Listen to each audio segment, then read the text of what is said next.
Hello everyone, and welcome back to another speed build. This is Tess, and today we are going to be making a fairly large mid-century house for a parent and their child, or two parents and their child. I really like this house. This is the one that I had previously mentioned is based off of a photo of a real life house. So if you don't like the design, that is not my problem because I didn't design it. But yeah, I did really enjoy this. I think that the actual structure of the house is very interesting. I did most of that off camera because it was just me flipping back and forth to a picture of the house, which is not very interesting. And so I didn't want to keep it in. But yeah, we are getting ready to do some of the landscaping in the front, I believe. So there is those little flower boxes, and I also put landscaping in front of that. There's going to be a lot of green on this house. Again, just like the house that is across the street, this is once again in that upper right section or neighborhood of Oasis Springs. Definitely a lot of mid-century houses. So my idea for how I wanted these neighborhoods to kind of work in Oasis Springs is the top left is like the extremely rich modern neighborhood.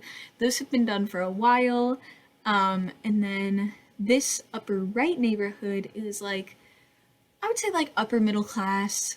The houses are a little bit older, which is why instead of being like ultra modern, they're more mid-century modern, but definitely still very nice houses, very expensive.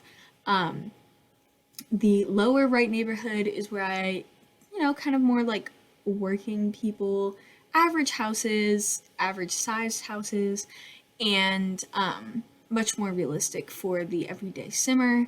But they're pretty, still kind of mid-century, but leaning more 1950s architecture rather than 1970s architecture, a little bit older. And then the lower right neighborhood is the more traditional old money kind of families with their big Spanish villas. I have now finished that neighborhood in its entirety, and I have lots of those videos coming. That is going to be like the next, I guess, little mini series. I don't know when I decided to group these together, but I did. So, but yeah, I really enjoyed making this house. I think it's so pretty, and I love the backyard. Actually, I kind of didn't know what to do with it because it's rather like skinny but very wide. Actually, this entire house is very skinny but wide, which like is cool, but also kind of annoying. If you notice that the little floor tiles aren't clipping through the ground, I know that they are. I don't know what was going on with the terrain on this lot, but I end up just getting rid of the terrain paint and just putting down like the grass floor tiles, and that ends up fixing it. So you'll be able to notice when I do that. But as of right now, I'm just doing some finishing touches with windows and stuff on the outside. Once again, I really love this house. I had so much fun with the textures because it's so many like long blank walls and just like squares. You have so much freedom being able to use so many things.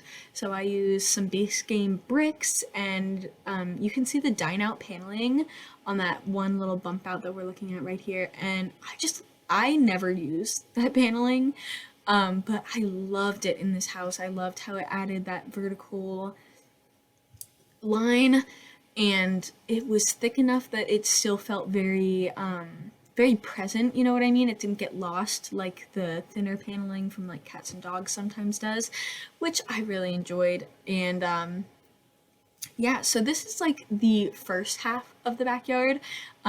This is closer to the door that comes out of the kitchen, so I imagined this is where they would go for dinner.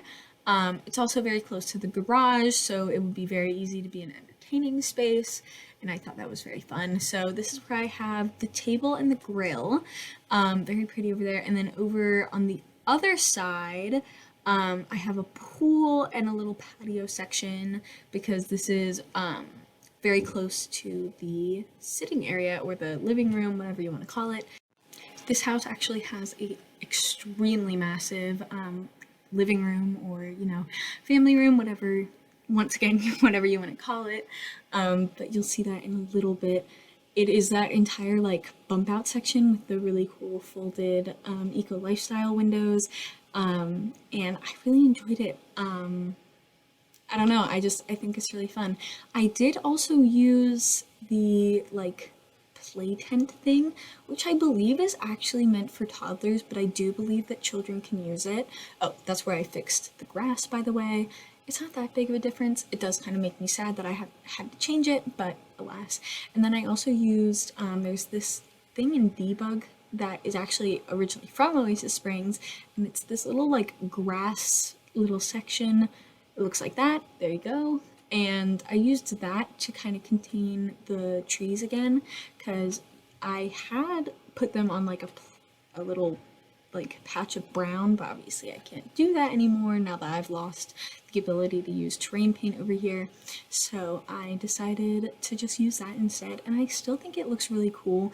It is a little bit different, and I understand that.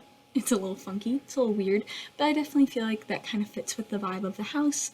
And I don't know, it just added a way for me to be able to do my more typical landscaping while still being able to, have the working ground. Unfortunately, the panels on the right side were not going to work like that, so I ended up just changing it for the little black tiles. It's a little disappointing. I did like using the debug ones, but once again, they were not working, so we do what we can, I suppose. And I still think it looks pretty.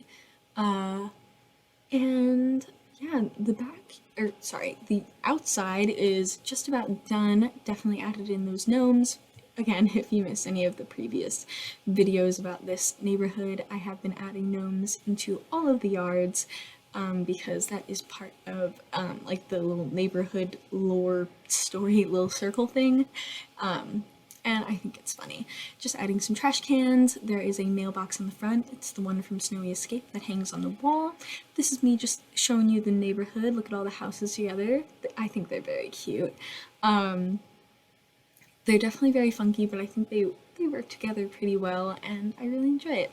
I think I put some planter pots back here, and the backyard should be just about done. And then when we go inside, I should be setting up the kitchen first thing, and honestly, I like this kitchen. I think it's very flat. Like, it's only on this one wall. It's on this half wall, as you can see. Wow, what a great segue. So behind that half wall is going to be where the like living room is, as I had mentioned before. So I think it's really cool that it only takes up this one wall. There is a island that is in front of it, and it's right between the front door and this little wall of cabinets here, but I think it ended up being really pretty. Don't know why it's frozen, I'm so sorry. But basically, I just think it's really cool. And over towards the front, there's going to be the dining table in this little nook, and then there's also, I believe, a little bit of a sitting area. I might have gotten rid of that, but there is going to be a fireplace on that wall, which I know is kind of silly considering this is in Oasis Springs, but I enjoyed it nonetheless. So that's where the the little dining area is. I imagine that this family would probably eat more at the counters. Honestly, most of this family eat mostly at the counters, but I really enjoyed adding this little like dinette in, and I don't know, I just think it's really cute, and the idea that they might sit down to eat as a family every so often is, I don't know, very wholesome. I'm about to paint all the doors and walls coming up pretty soon, but here we go, and then they're done. So we should be going down to the living room now. Yes, we are. Maybe we aren't, I don't know. We're doing a lot of spinning, I guess. Oh, we have to paint the platforms. There are a lot of platforms in this house. I wanted to give it that typical mid-century kind of split up vibe, and I added more of those little glass panelings that I had used outside onto the top of that half wall. I love the usage of black and glass in this house. It feels so, oh, like stark, but it also makes it feel so like textural. I really like it. It feels so high fashion. I really just enjoyed how it all came together in the end. And we are now heading into that, once again, absolutely massive family or living room. I used some sectionals from Dream Home Decorator, and also have some of the like fit together pieces for the TV stand.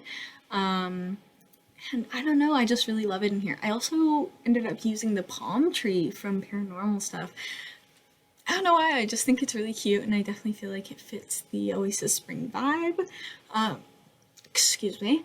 And I used this really big carpet.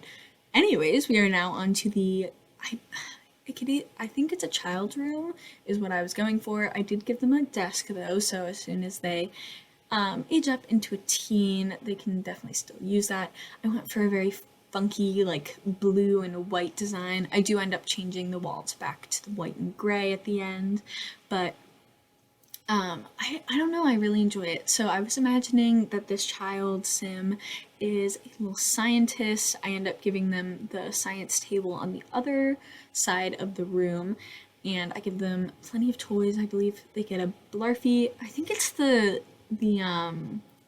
dinosaur one though, if I am remembering correctly. I think I ended up giving them the dinosaur Blarfy, and I don't know, I just think it's so cute. I give them plenty of like science posters and fun stuff like that, including the the one, oh my gosh, it's right there. It's like the Loch Ness monster looking one. I think it's just so cute. And I end up, kind of piling them on top of each other. I love doing that in child and teens rooms just because I feel like it gives them so much personality, and it gives, obviously you can change the different posters for your own Sims so it can fit their personality a little bit better. But I don't know, I just really love the amount of personality that it gives to these Sims. I'm going to actually, I don't show this in the video, but I do end up switching out that couch for a dresser later. It's the one, I believe it's the one from Get Famous, the mid-century style one, but I'm not entirely sure. But yes, I do end up giving them a dresser because I realized after decorating the parents' room that they did not have anywhere to change their clothes in their own bedroom, and that's probably not very good. So yeah, here is the science table. I believe this one is from Snowy Escape, but we are now on to the master. I love this bedroom. I based it very heavily off of that carpet, which is from Decor to the Max, and I don't know, I really enjoy it. So the two bathrooms are right next to each other, but I think that's maybe not super realistic, but I don't know. I feel like it made sense in this home, and they're Sims, so who cares?